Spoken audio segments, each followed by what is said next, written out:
DJ Moral Stories. Panchayat నాయకుడి కూతురు మనిక తన అమ్మా నాన్నలకి గారాబవైన కూతురు.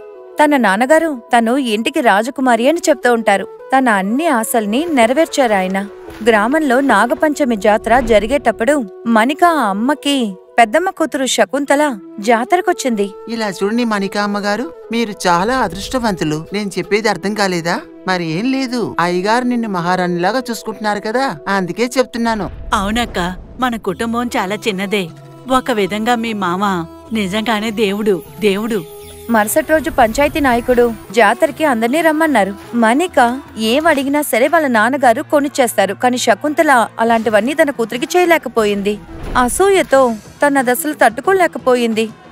ఇలా చూడండి మావయ్య, నేను ఇలా చెప్తున్నానని అపార్థం చేసుకోవద్దు. మీరు బాగా గారాబం చేసి మీ అమ్మాయిని చెడగొడుతున్నారు.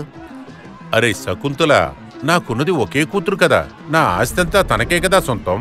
తన కోసం నా ప్రాణాలే ఇస్తాను. నా కూతురిని నేను రాజకుమారిలాగా పెంచుతున్నాను. శకుంతల తన గ్రామానికి వెళ్లిపోయింది. కాని నాయకుడు చెప్పిన మాట తను మర్చిపోలేకపోతుంది. కొన్ని సంవత్సరాల తర్వాత గ్రామంలో అందరికీ ఒక భయంకరమైన జబ్బొచ్చింది. అందులో మనిక అమ్మగారు చనిపోయింది. అది విన్న శకుంతల సంతోషంగా ఆయనకి ఓదార్పు చెప్దామని వచ్చింది. అరే ఏంటి మావయ్య, ఏంటి ఇలా జరిగింది? ఇక మీరు ముద్దుగా పెంచిన మీ మహారాణి ఆ అమ్మ లేకుండా ఎలా ఉంటుంది? అది తలుచుకుంటే నాకు చాలా బాధగా ఉంది. చివరి పనులని పూర్తయ్యాక కూడా కూతురు మనిక ఏడుస్తూనే ఉండింది.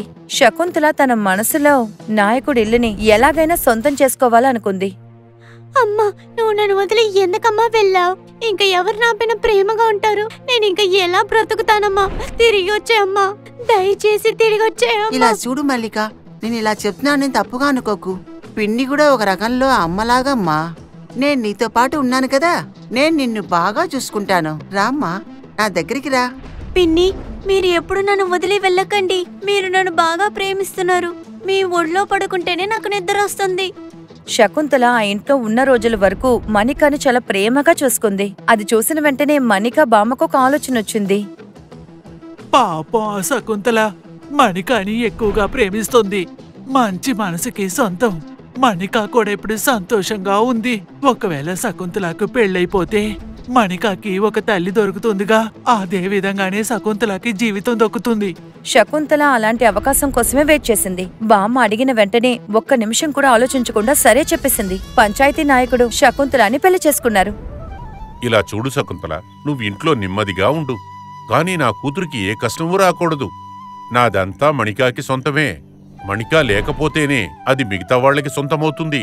అరే ఏంటి మీరు, ఎందుకు ఇలా ఆలోచిస్తున్నారు? నేను ఇలా చెప్తున్నానని తప్పుగా అనుకోకండి. నేను తన పిన్ని, కాని తన అమ్మ కంటే చాలా ప్రేమగా చూసుకుంటాను. నన్ను మీరు నమ్మొచ్చు. కాని నిజంగా నాయకుడు చెప్పిన మాట విని శకుంతల అసూయ తట్టుకోలేకపోయింది. అప్పుడే ఆలోచన మొదలుపెట్టింది. అరే, ఈ కథ బాగుంది.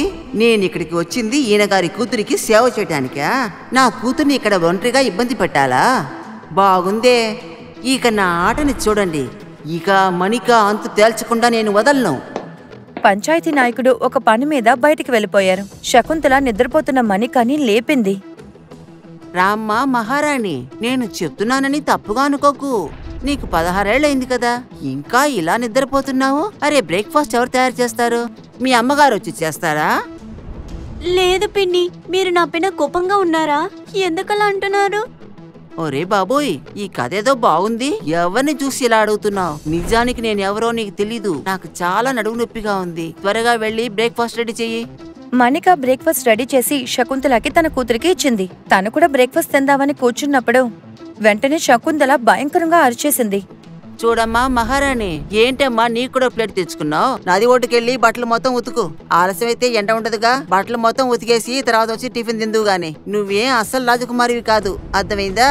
సరే పిన్ని, మీరు బాధపడకండి. అన్ని పనులు నేను చూసుకుంటాను. మీకు నడుము బాగా నొప్పిగా ఉందన్నారు కదా, అందువల్ల మీరు రెస్ట్ తీసుకోండి. మనిక బట్టలన్నీ తీసుకుని నది ఒడ్డుకు వెళ్ళింది. తర్వాత బట్టలు ఉతకడం ప్రారంభించింది. చాలా అలసిపోయింది. తనకి ఆకలేసింది. అప్పుడు మళ్ళీ వచ్చి చూసినప్పుడు బ్రేక్ఫాస్ట్ కి పెట్టిన ప్లేట్ ఖాళీగా ఉండింది. పిన్ని, ప్లేట్లో పెట్టిన భోజనం ఏమైంది? ఒకరోజు నువ్వు తినకపోతే చావు. నేను చెప్తున్నానని తప్పుగా అనుకోకు. వీధిలో ఒక కుక్క ఆకలితో ఉంది, దానికి నేను టిఫిన్ ఇచ్చేశాను. అలా ధర్మం చేస్తే నీకు పుణ్యం వస్తుందిలే. మన రోజు తింటూనే ఉన్నాం. ఇలా మనిక మీద పగ తీర్చుకోవడం కోసం శకుంతల ప్రతిరోజు మనికని చాలా టార్చర్ పెట్టేది. ఇంకా చెప్పాలంటే ఒకరోజు మనిక తను తిందామని చపాతీ రెడీ చేసినప్పుడు శకుంతల తన్ని లాగి పెట్టి కొట్టింది. ఏంటే అసలు నువ్వు ఏం చేసావు? నేను చెప్తున్నానని తప్పుగా అనుకోకు. ఏంటి మీ అమ్మ నిన్ను ఎందుకు పనికి రాకుండా పెంచింది? చపాతీ ఎలా చేయాలో కూడా నీకు తెలియదు కదా? తెలియకుండా చేశాను పిన్ని. ఇంకెప్పుడు ఈ తప్పు నేను మళ్ళీ చెయ్యను. ఏడుస్తూ మనిక గ్రామంలో ఉన్న తోటకి వెళ్ళింది. తర్వాత బటర్ఫ్లైని పట్టుకుని ఆడుకుంది. అప్పుడు అటువైపు ఒక కార్ వెళ్తుండింది. అందులో ఎస్పీ పంకజ్ కూర్చున్నారు. ఆయనకి చూడగానే తన్ని నచ్చిపోయింది. తర్వాత తన ఇంటికి సంబంధం మాట్లాడదామని వెళ్లారు. ఏమ్మా శకుంతల, మణిక ఎక్కడికి వెళ్ళింది? తనకి ఒక సంబంధం వచ్చింది. అల్లుడు గారు ఎస్పీ అమ్మా, ఎస్పీ. ఇక మీదట నా కూతురు రాణిలాగా బతుకుతుంది. ఆయన చెప్పిన మాట విన్న వెంటనే శకుంతలకి అసూయ ఎక్కువైపోయింది. ఎస్పీనా? అతనికి ఖచ్చితంగా నా కూతురు గుడియానిచ్చి పెళ్లి చేస్తాను. మళ్ళీ తను శకుంతల విషయంలో చాలా దారుణంగా ప్రవర్తించింది. కొన్ని రోజుల తర్వాత నాయకుడు శకుంతలను చూసి చెప్పారు, నాకేంటో ఒకటే భయంగా ఉంది. రేపు ఎస్పీ గారు పిల్లని చూడటానికి మన ఇంటికి వస్తున్నారు. నేనేదో ఊరు వెళ్లాల్సి వస్తుందే, దానివల్ల అది నువ్వే చూసుకోవాలి. నువ్వు ఎస్పీ సార్కి మంచి గౌరవం ఇచ్చి చూడు, ఓకేనా? మణికాని చూపించు, మిగతాది నేను మాట్లాడుకుంటాను వచ్చి.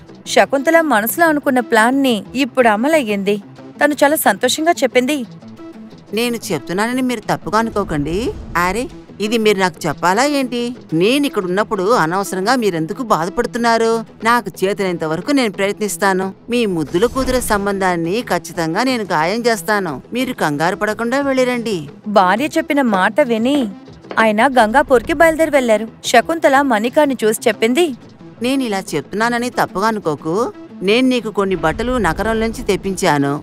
అవి వేసుకొని ఇంటికి రా. ఎందుకు పిన్ని అలా అంటున్నారు? అరే పిచ్చిదానా, ఈ పిన్ని ఏంటి ఇలా చెప్తుందే అని తప్పుగా అనుకోకు. ఎస్పీ గారు సిటీకి చెందినవారు కదా. మనిక చాలా అమాయకురాలుగా ఉండింది. శకుంతల ఏం ఆలోచిస్తుందో తను అర్థం చేసుకోలేకపోయింది. తను మెల్లగా వెనక నుంచి శివుడి గుడి వైపు వెళ్ళింది. భగవంతుడి ముందు మొక్కుతూ నించుని చెప్పుకుంది, భగవంతుడా, చాలా సంతోషం భగవంతుడా. నాకు ఒక మంచి అమ్మనిచ్చారు. ఆవిడ నన్ను బాగా జాగ్రత్తగా చూసుకుంటున్నారు. ఆవిడ నా కోసం సిటీలోంచి డ్రెస్సులు కూడా తీసుకొచ్చారు. ఈ విధంగా నా కన్న తల్లి మాత్రమే చేయగలరు. ఎస్పీ సార్ బండి నాయకుడి ఇంటి ముందొచ్చి ఆగింది. శకుంతల ఎస్పీ సార్ని చాలా మర్యాదలు చూపించి కూర్చోపెట్టింది. ఇక్కడ చూడండమ్మా, నాకు చాలా టైం ఏం లేదు. సాయంకాలం లోపల నేను అసలు సిటీకి తిరిగి వెళ్ళాలి. నేను అసలు ఒకసారి మణికాన్ని చూసి మాట్లాడితే బాగుంటుంది. అది విన్న వెంటనే శకుంతల వెంటనే ఒక మాట చెప్పింది, నేను ఇలా చెప్తున్నానని నా తప్పుగా అనుకోకండి. నేనేం చెప్తాను బాబు, ఈ ఊరికి సంబంధించిన వరకు నేను తనకి పిన్ని. అందువల్ల జనాలు నన్నే కదా అంటారు. ఈ పిల్ల అసలు ఎప్పుడూ ఇంట్లోనే ఉండడం లేదు. ఎప్పుడూ గ్రామంలో అటూ ఇటూ తిరుగుతూనే ఉంటుంది. అసలు ఎప్పుడొస్తుందో ఎవరికీ తెలీదు. ఆ తర్వాత తను తన కూతుర్ని పిలిచింది. ఇలా చూడు మా గుడియా, ఎస్పీ సార్ కోసం టిఫిన్ తీసుకొని కొంచెం త్వరగా రా. నేను ఇలా చెప్తున్నానని మీరు తప్పుగా అనుకోకండి. గుడియ చీర కట్టుకుని తల మీద పువ్వులు పెట్టుకుని చేతుల్లో ట్రేతో కిచెన్ నుంచి బయటకొచ్చింది. అదే సమయంలో మనిక కూడా బయట నుంచి లోపలికొచ్చింది. పిన్ని, నేను వచ్చేసాను. హై హీల్స్ శాండిల్స్ వేసుకోవడం అలవాటు లేదు కాబట్టి తను ఎలాగో కష్టపడి ఇంటికొచ్చి చేరుకుంది.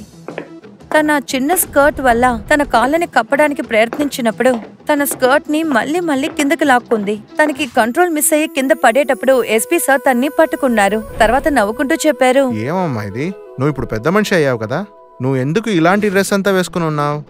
బాబు, నేను చెప్తున్నానని మీరు తప్పుగా అనుకోకండి. గ్రామంలో ఇలాంటి డ్రెస్సులు వేసుకోకూడదని ఎన్నోసార్లు తనతో చెప్పాను. తను అసలు నా మాట వినదు. ఏమీ తెలియని మనికాకి తన పిన్ని చేస్తున్న పనులన్నీ అస్సలు అర్థం కాలేదు. పిన్ని, ఇవాళ పని మనిషి సూకి రాలేదా? పాపం గుడియా టీ వేసి తీసుకొచ్చింది. నాన్న రాణి, నేను అందరి మీద కంప్లైంట్ చేస్తాను. అరే, అంతలో తొందరపడి ఇలా మాట్లాడుతున్నావు? సిగ్గులేందానా, అనవసరంగా మాట్లాడకు. వచ్చేసింది నాన్నగారి దగ్గర కంప్లైంట్ చేయడానికి. రోజు గుడియానే కదా టీ వేస్తోంది. నువ్వు 12 గంటల దాకా పడుకోనే ఉంటావు. పెద్ద నీతులు వాగుతున్నావు. మనికాకి అప్పుడు కూడా విషయం అసలు అర్థం కాలేదు. తను చాలా ఆశ్చర్యంగా శకుంతలను చూసి అలా నించుంది. అరే, నేను ఇలా చెప్తున్నానని తప్పుగా అనుకోకు. నిన్నెవరైనా పెళ్లి చేసుకున్నారంటే అతను దురదృష్టవంతుడే అయింటాడు. నా కూతురు గుడియాని ఎవరు పెళ్లి చేసుకుంటారో వాళ్ళకి అదృష్టం గొప్పగా లభిస్తుంది. ఆ తర్వాత ఎస్పీ ఉదయ్ సింగ్ దగ్గర చెప్పారు. ఇలా చూడండి బాబు, నేను ఇలా చెప్తున్నానని తప్పుగా అనుకోకండి. మీకు ఇంకా దురదృష్టవంతురాలే కావాలంటే అంతా మీ తలరాత. ఎస్పీ పంకజ్ తన నిర్ణయాన్ని త్వరగా చెప్తానని చెప్పి అక్కడి నుంచి బయలుదేరారు. ఆయన అక్కడి నుంచి వెళ్లిన తర్వాత శకుంతల మణికాని నోటికొచ్చినట్టు తిట్టింది. ఏంటి నువ్వు ఇంకా ఇక్కడే నిల్చొని వేడుక చూస్తున్నావు? టిఫిన్ చేయాల్సిన పాత్రలు తీసుకెళ్లి కడుగు. రాత్రికి టిఫిన్ చేయాలి. వచ్చిందిలే గొప్ప రాజకుమారి. రాత్రి పంచాయతీ నాయకుడు ఇంటికొచ్చాక ఆయన ఎస్పీ పంకజ్ సింగ్ కి కాల్ చేశారు. వెంటనే ఎస్పీ ఉదయ్ సింగ్ చెప్పారు, మీ కూతురు మణికాని నాకు చాలా నచ్చింది. నేను తన్ని పెళ్లి చేసుకోవాలని ఆశపడుతున్నాను. వచ్చే వారం నేను ఏర్పాట్లంతా చేసి అక్కడ వచ్చేస్తాను. మీ కూతుర్ని నేను పెళ్లి చేసుకుంటాను. పంచాయతీ నాయకుడు ఈ సమాచారాన్ని శకుంతలతో చెప్పారు. ఇలా చెప్తున్నానని మీరు తప్పుగా అనుకోకండి. వాళ్ళు గుడియా గురించి చెప్పుంటారు. అరే ఏం చెప్తున్నావమ్మా? అలా అంటే గుడియాని తనకు పెళ్లి చేద్దాం అనుకున్నావా? నిజం చెప్పు, ఏం చెత్త పని చేశావు? శకుంతల తను చేసిన తప్పుని ఒప్పుకుంది. నువ్వు ఎక్కువగా ఆశపడి ఇలా నడుచుకున్నావేంటి శకుంతల? నీకు ఒక విషయం తెలుసా? మణిక మొత్తం ఆస్తిని 2 భాగాలుగా అది విడదీయమనింది. అందులో ఒక భాగాన్ని నీ కూతురికి పెట్టమనింది. ఆ పని మీదే నేను వెళ్ళాను ఊరికి. శకుంతల తను చేసిన చెండాలపు పనులని తలుచుకుని చాలా బాధపడింది. తర్వాత తను మణిక దగ్గర అలాగే తన భర్త దగ్గర కూడా క్షమాపణ అడిగింది. ఎస్పీ సార్కి మణికాకి చాలా అద్భుతంగా పెళ్లి జరిగింది. శకుంతల చేసిన చెడు పనులన్నీ వృధా అయిపోయాయి.